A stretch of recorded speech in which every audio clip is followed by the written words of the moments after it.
suspect in retrospect. Yes. I I think you're being a little modest. So, from what obviously I know you well, Mark, and I know you've built, what was it, 13,000 properties through your career, Give or take. give or take. And you were also the president of the, what is it, the Builders Association? Southern Nevada Home Builders Association, two times actually. They recycled Two me. times. So Okay. Well, so I feel obviously that you have a very good grasp of the market. You've done multifamily, single family, commercial, president of the association twice. You've been doing this for, what, 30, 40 years? Um, give or take. give or take. So, as far as Tanager goes, let's talk a little bit more about Tanager. You say you're doing more rural projects in the Puget Sound. What's Tanager's vision? What type of homes are you building? Yeah, that's a good point. When by the time we were wrapping up with Carina Corporation, we had developed what's called in Las Vegas. They became the Lamplight series of homes: Lamplight Village, Lamplight Estates, Lamplight Manor, Lamplight this and that. And these homes were bound by a kind of a common approach to the market, where we thought that you could create a more kind of a holistic community as opposed to what the standard subdivision where people moved in and never met their neighbors after 5 or 10 years. And so what we were trying to do is build a set of infrastructure into the community that, in addition to having more choices for the curb appeal on the house itself, we wanted to have tree-lined streets and parks and community centers and programmed events so that people would feel it was more of an old-time community as opposed to just a place to live. And the market responded well. We were able to carve out a small but steady niche of home buyers who appreciated that. Not everybody did. Not everybody wanted to pay for it, but enough did to where Carina Corporation was able to uh, remain viable through tough times, and so we did okay. But what it taught me was that the big guys, the big public home builders, are very good at doing that generic, not to sound derogatory, but generic kind of garden variety, commonplace house. And Sure. what we wanted to do was build a themed approach and distinguish ourselves, differentiate our product by those features that I just mentioned. So when it came time to start Tanager up here, the notion of building that generic public home builder type of house isn't very appealing to me from the creative aspect, and nor is it from a business aspect, because I think that it overlooks the fact that people may want something else other than that. So initially, we started off building Tanager with the idea of working on themed rural properties, because I do believe there is a small but significant segment of the market that would like to return more toward a rural setting as opposed to some of the pure urban environments that we're otherwise building homes in. So the rural stuff has, in theory, less crime and less traffic, less pollution, less pace, and gives you the ability to unwind at the end of the day. And I think that there's a market for a product that could be built around that concept. That said, there are problems with that concept because that concept leans toward larger lots, and larger lots are hard to come by, and they are harder to leverage in terms of uh, what home builders call revenue per acre. There are fewer lots per acre than there are smaller lots, so it makes them less competitive. You have to go further afield to be able to find them and stuff like that. So at the same time we were doing that, I became aware of in this expensive housing market that we operate in up here in the Northwest, I became aware of a screaming need for entry level homes. And when I was building in Las Vegas, the focus was generally on entry level homes until the end where we started to expand. But most of the homes being built were targeted towards a more first time entry level home buyer. Up here, that product doesn't really exist per se. You know, the median home prices are on the Seattle side, you know, depending on where you are, six, seven, $800,000 or up, and even over here on the West Sound where we operate, you know, the median FHA limit, for example, is $389,000.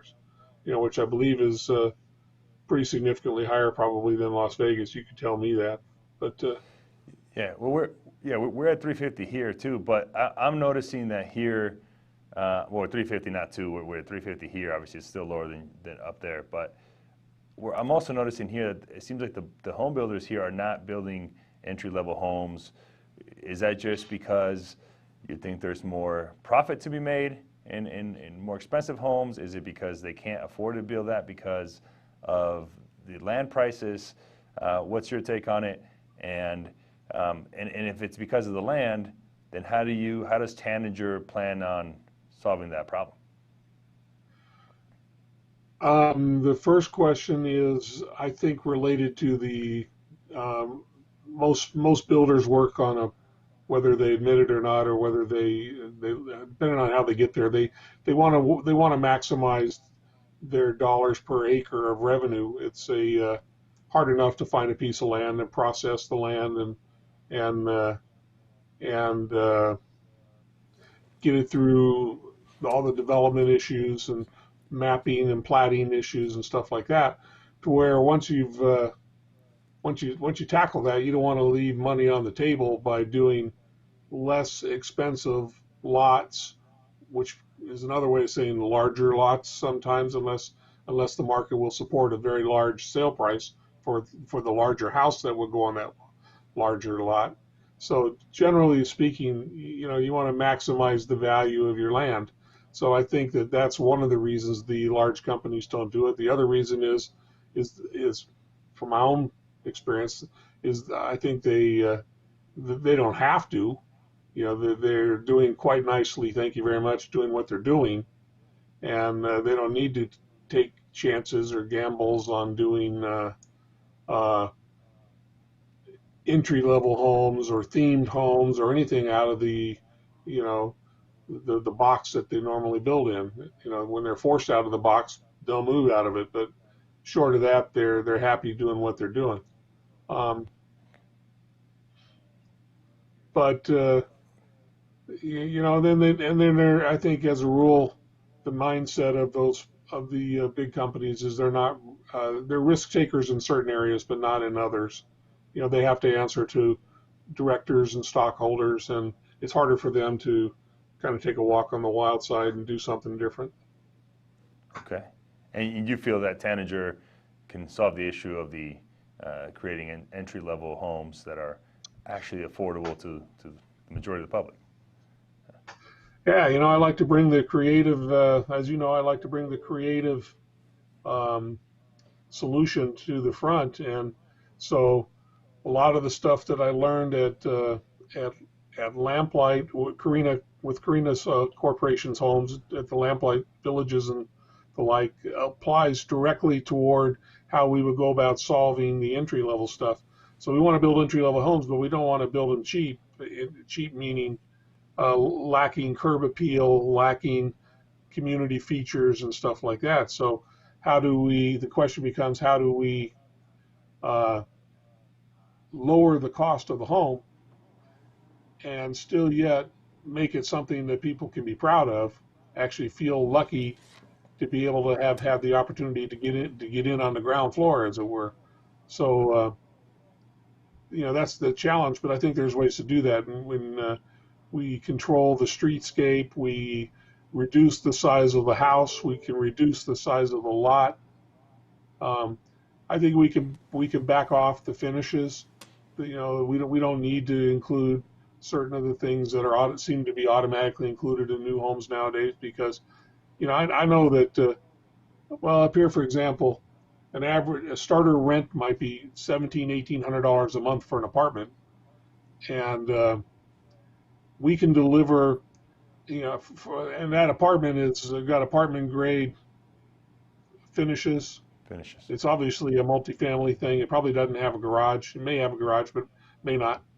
But we can deliver a one-car garage home with better finishes, detached with a small but usable yard, and inside of a real community for the same monthly payment on an FHA on an FHA loan. So I think if we can do that, then we can have our potential home buyers say, look, I don't care if it comes standard with a laminate countertop because the apartment did anyways. You know, Right. Here I can upgrade that if I want to, granite, but the builder is not forcing me to pay for something that I can't otherwise do. So maybe I have an 1,100 square foot house instead of a 1,600 square foot house, but the apartment was going to be 900 square feet anyway. So my 1,100 square foot house seems like a pretty good deal with an attached garage and a side yard and a backyard and a patio and all the stuff that I could do from home ownership. So I think it's possible. I want to dedicate the company toward uh, a kind of a comprehensive approach to solving it, from the question of design, the question of community management, and everything we learned at Carina Corporation. We did our own homeowner management there because we were the only ones good enough to understand that managing the HOA isn't just a question of collecting rents and mowing lawns. It's also a question of creating community, and the same will hold true for these small entry level projects that we want to do up here. We want them to be uh, kind of an organic community, not just a collection of homes. Okay. Sounds great. Any plans on coming to Vegas? Coming back to Vegas, Coming back to Vegas and, who and, knows? and developing You some never know. I some mean, communities. you never know. It's. I think the concept of being an affordable home provider, from the ground up, is one that is needed in markets all across the U.S. I think that, like I say, it's just too easy. It's too easy to ignore that segment of the market. It's too hard. People, they don't want to tackle that. So I think that the door could be wide open for Vegas or Portland or California markets, wherever you have a large gap in affordable the affordability of the homes. So Sure.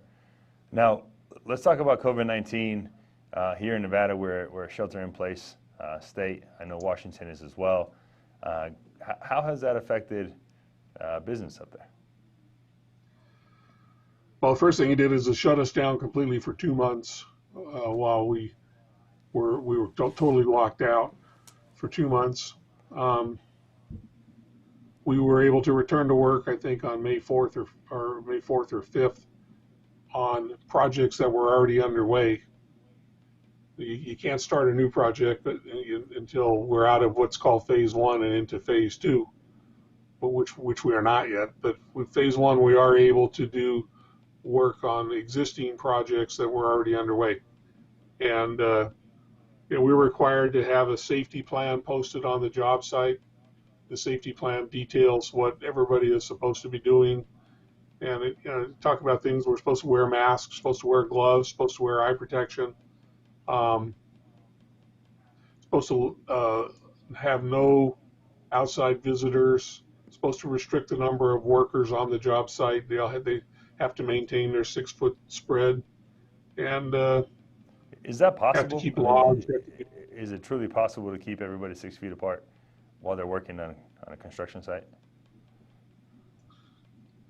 Well,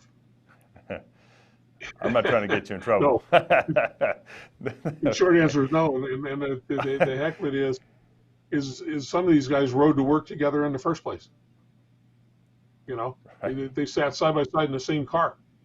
So, which by the way, they're also not supposed to do. They're discouraged from doing that. But um, I think that these guys are working outside. They're safer than most jobs just by virtue of that fact. Um, we're a small operation, so we tend to have fewer than 3 or 4 guys on the job or on each house at any one moment, anyways. So the restriction of 5 or fewer, which we've imposed, is not a killer at all. We limit it to one company, one trade per job site at a time. So if the framers are on the house, the plumbers can't move in until the framers move out. And so we're, I think we're doing, about as good as can be done and still being able to work on the homes. Okay. How do you see, if at all, do you see this affecting home values? Do you see it affecting home sales, new home starts? Right? Where do you see the market headed? What's your opinion on where we're headed in the near future and maybe in the long term? Well, if you're talking about the long term, the COVID-19 interruption, if you will, has really no impact on that. It doesn't change the number of people who are short of being able to get into a home.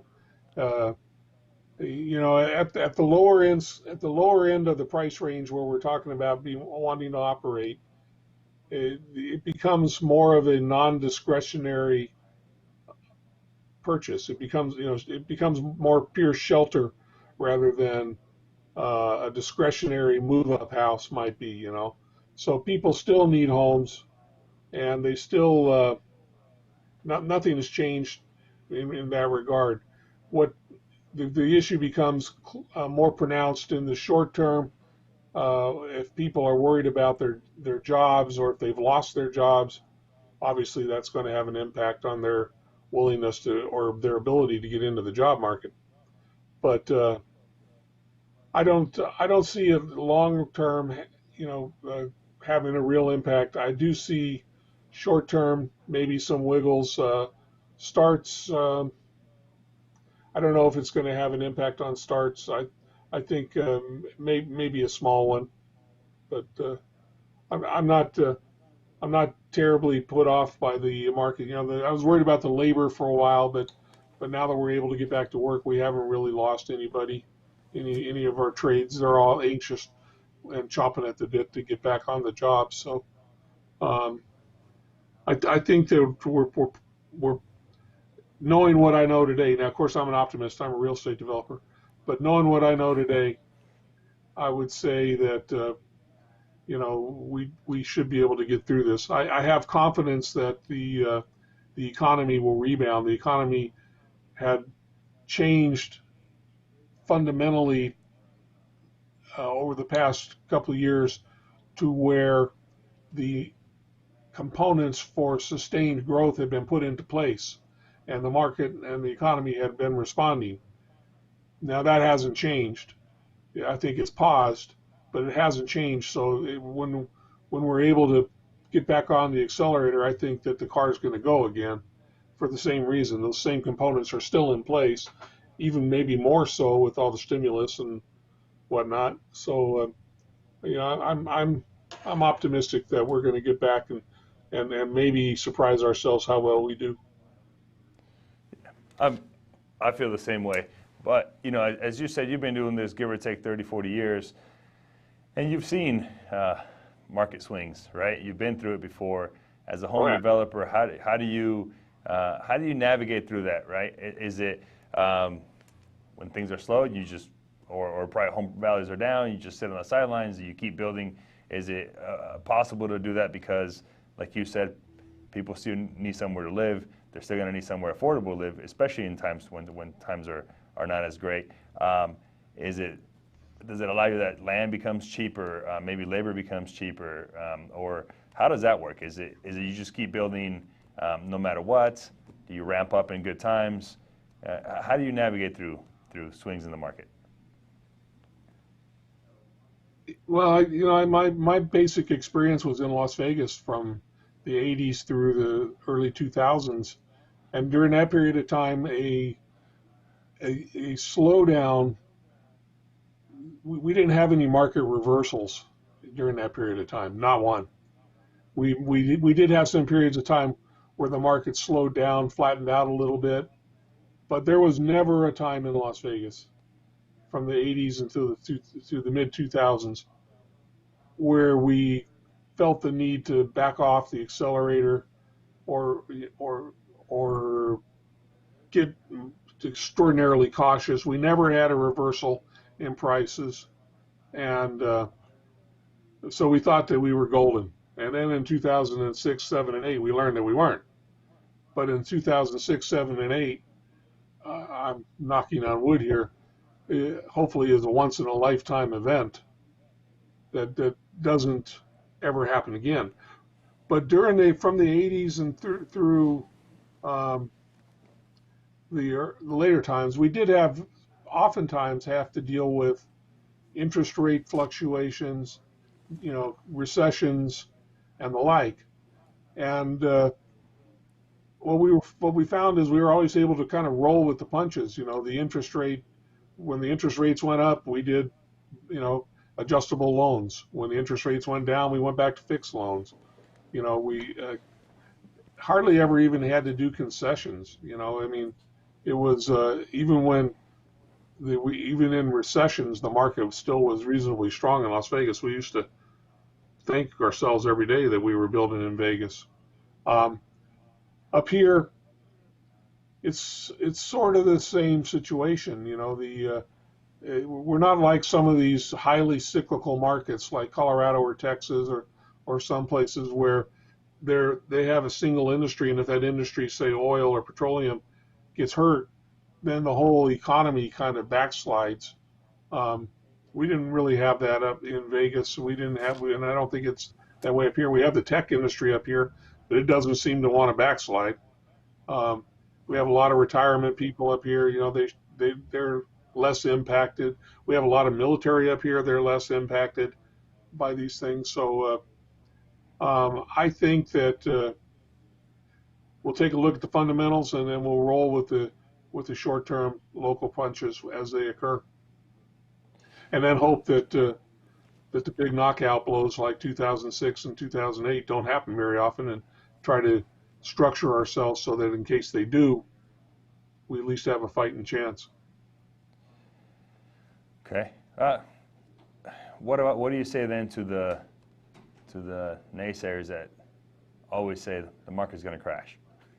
And I know me and you laugh about this because, and for those of you that don't know, Mark's actually my father-in-law, and we're also partners in Tanager, and so we've known each other for a long time. And I've been hearing, I think ever since we started working together, Mark, that the market's going to crash, right, every day. And it hasn't crashed yet, and obviously nobody expected this pandemic, but even with this, it hasn't crashed yet. So what do you say to the people that think market's going to crash? And what I think is, eventually, maybe the market will crash, and then they'll be right. If you say it every day, eventually, maybe you'll be right one day. And those people that did, maybe were saying that back then when the market did crash, are now saying, "See, I called it." And it seems like to me as well that now everybody supposedly knew the market was going to crash back then, but I don't remember that being the case, and I was in the market then. So, what's your take on that? Back then, you're talking about 2007, 8. Yeah, when the real estate market crashed, I didn't know anybody that knew the market was going to crash. But if you talk to people now, There may have been somebody. I wasn't one of them. I was yeah. taken by surprise. But I knew that there were problems with the market. Um, I mean, the prices were exploding, and you would sit there and scratch your head and say, "Well, I don't know how that can be happening," but glad that it is. But didn't really stop to probably thought that we actually saw in 2005 the market topping a little bit, but we felt like that was because people were trying to sell a $180,000 house for 400 grand. At some point Right. there's going to be a little resistance. Didn't really understand that the infrastructure that was allowing those people to spend $400,000 on that $180,000 house would have much more broad-reaching implications than just driving prices up. It would actually implode the whole economy of the world, from within. Well, now I miss that. Uh, uh, as to there've always we've had this discussions before. You can go out and find the sky is falling people always. There are always people who are afraid and they're sitting on the sidelines. And there used to be a home builder in Las Vegas who was kind of famous for being counter-cyclical and wrong. When the market would pick up, he'd think we were going to crash, so he'd jump out. The market wouldn't crash; it would keep going. Then he'd starting to feel bad, and then he'd overpay for something because he was late to the party, and then the market would slow down a little bit, and not crash, but flatten out a little bit, and then he would get tagged. So what we do is the lesson I've learned from those fluctions, and then particularly from the big one in 2008, was you run your operation as lean as you can. You never forget that there could be another big one, but it takes a big one to do it. If COVID-19 isn't a big one, COVID-19 is a pretty big one, but if it's not big enough to knock people out, which I don't think it is, then that should tell you something. COVID-19 is a worldwide pandemic, but it's only going to pause our economy. It's only going to pause our local real estate market. I believe. Yeah. Now, 2008 didn't pause it; it wiped it out. But 2008 doesn't happen very often, and short of a cataclysmic, international event, it's kind of hard to see another thing like that. Now, that could happen. Not to say it can't happen, because probably it will at some point. But I'm not sure that there's a heck of a lot you can do to prepare yourself for that, except for operate lean and be cognizant of it. Yeah, I agree. I think timing the market or trying to time the market is a fool's game, right? I don't think you can.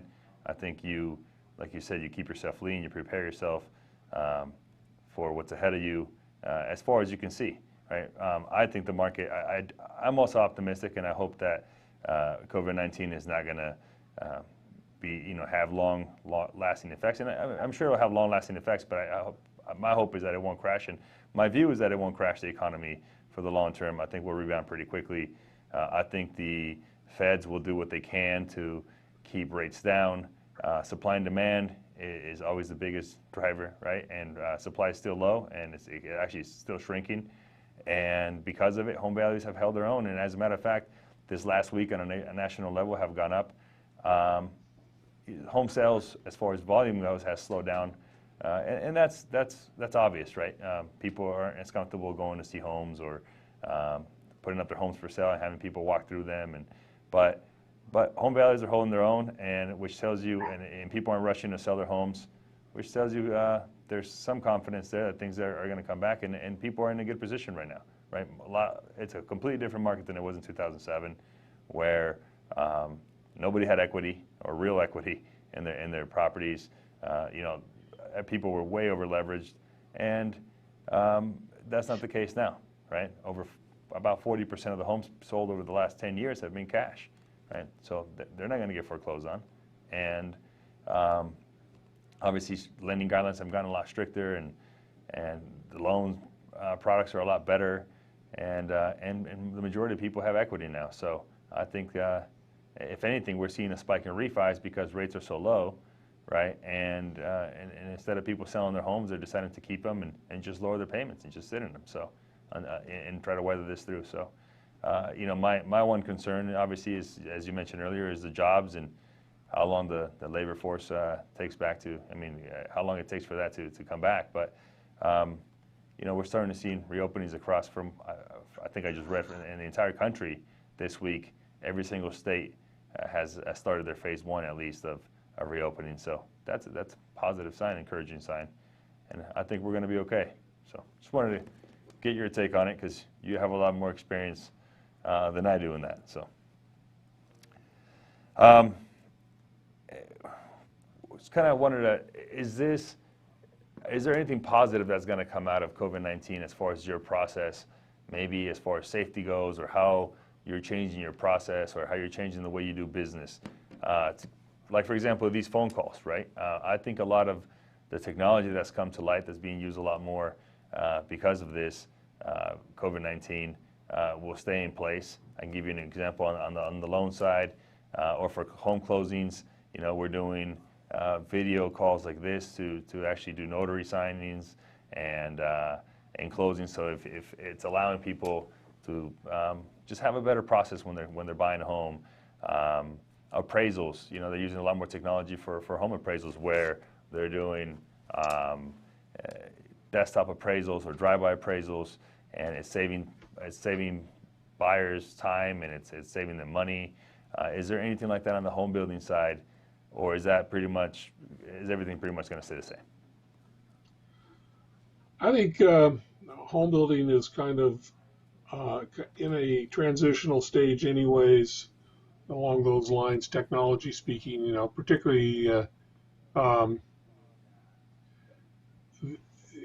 ways of incorporating teams and networks into the process. We're doing that a lot more now with with our subcontractors and to a degree with our potential customers. But I think that excuse me, the the ability to market with walkthroughs, live walkthroughs, and the virtual reality walkthroughs and stuff like that is going to become more and more important. I think it was going that way anyways, but perhaps this response to the COVID-19 virus will hasten it along. Okay. Okay. Well, that's all the questions I have today, Mark. Thank you for your time, and My I hope pleasure. you have a great day. All right. Thanks, Have a good Jonathan. one. All right. Thanks. Okay. Bye-bye.